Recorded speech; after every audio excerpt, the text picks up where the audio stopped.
سائے سے انہوں نے بچایا ہے۔ آج اگر ہم مسلمان ہیں تو کربلا اور مولا حسین کی قربانی کا نتیجہ ہے، اور آج اگر حق اور سچ کے خلاف آواز اٹھتی ہے تو کربلا کا نتیجہ ہے، وہاں کی اثار اور فداکاری کا نتیجہ ہے۔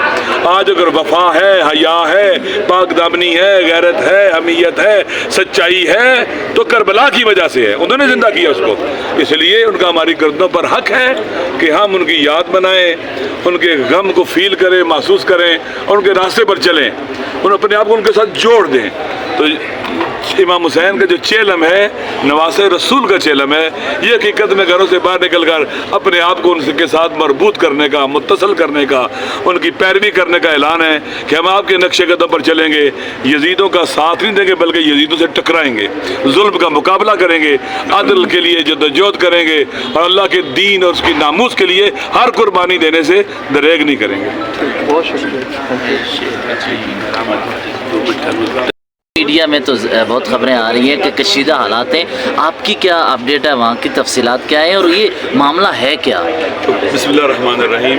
پہلی بات یہ کہ یہ معاملہ اس بل کا شاخسانہ ہے جو 10-11 بندوں نے قومی اسمبلی میں پاس کیا، کورم نہیں تھا اور انڈر دا کور پاس کیا گیا، پتہ ہی نہیں چلنے دیا گیا، اور پھر سینٹ کے اندر بھی بلڈوز کر کے لوگوں کو بولنے نہیں دیا گیا اور پاس کیا گیا۔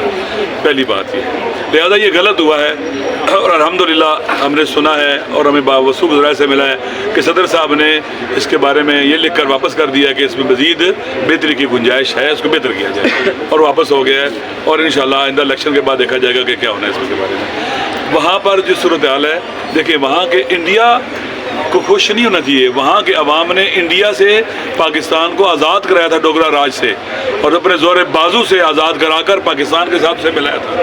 وہاں کے عوام واحد وہاں کی عوام ہے جو یہ کہتی ہے کہ ہمیں پاکستان کے ساتھ الحاق چاہیے، ہمیں اس بلا یقینی کیفیت سے نکالیں کہ یہ ڈسپیوٹڈ ایریا اور یونائیٹڈ نیشن کا فیصلہ نہیں ہوگا جب تک مقبوضہ کشمیر کا اور یہاں کا یہ صحیح رہے گا، نہیں۔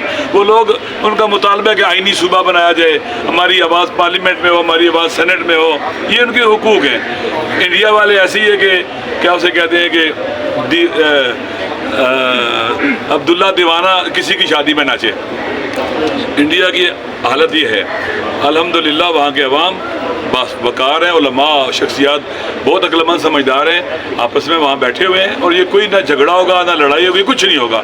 آپ دیکھیں گے کس طرح چیزیں سیٹل ہو جائیں گی انشاءاللہ۔ Okay, thank you sir.